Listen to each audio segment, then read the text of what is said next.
Tantas vezes falaram mal de mim, mas quantas vezes se arrependeram disso no fim? Tantas vezes fui julgado, condenado, mal amado, só por não ter colaborado com as vossas ideias e a vossa estupidez.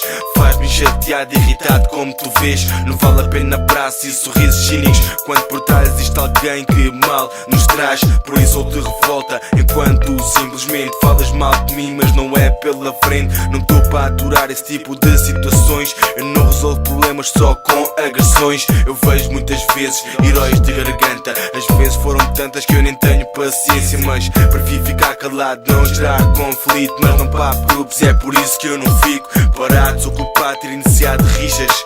Vocês criam boatos, parece que andam a chupar bichas. Então antes de falar mal de mim, pensa quantas vezes te enganaste em relação a mim. Tantas vezes que me... O que seria do amarelo se tudo fosse azul? Quem abanava esta merda se fôssemos sempre cool? Quem é quem para dizer o que é certo ou errado? Antes de não ser escutado, a ser mal interpretado, criticado por algum pseudo-músico ou frustrado, julgado, condenado, sem ser consultado. Não sei quem tu és, tu não sabes quem eu sou. Não sei onde estás, tu não sabes para onde vou. Onde estou, de onde vim, o que faço, o que penso. Não me julgues, não rotulos, etiquetas eu dispenso. E o que é, nem sempre parece à primeira vista. Não sei o que tu vês, mas não me vejo artista. Sou igual e diferente, péssimo e excelente. Dou-me bem com toda a gente, conheço gente, conhece gente. Dou-lhe com alma, mas cansei-me desta porra. Cansado de vê-los sentados à espera que a cena morra. Eu não sei quem tu és. Tu não sabes quem sou. Só vês o que queres ver. O que é que vais fazer? Eu não sei quem tu és. Tu não sabes quem sou. Só vês o que queres ver.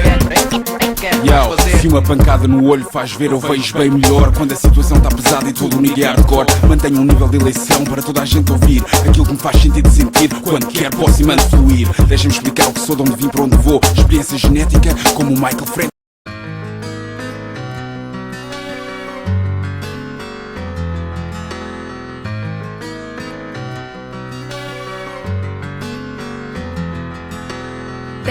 Baby, when we first met, I never felt something so strong. You were like my lover and my best friend, all wrapped in one with a ribbon on it.